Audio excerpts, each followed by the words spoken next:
sa mga nagbabalak na pumunta dito sa Albania at gusto rin magtrabaho dito sa Malaking ilog dito sa ganito lang po ang makikita niyong lugar dito.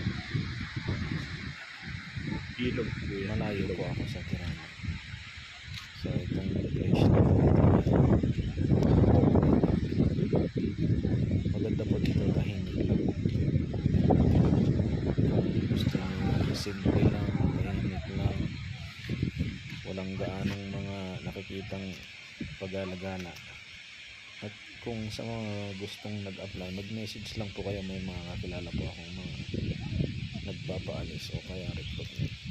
Pwede ko kayong i-recommenda dun sa pinag-applyan ko dati, yung agency na nagpaalis sa akin.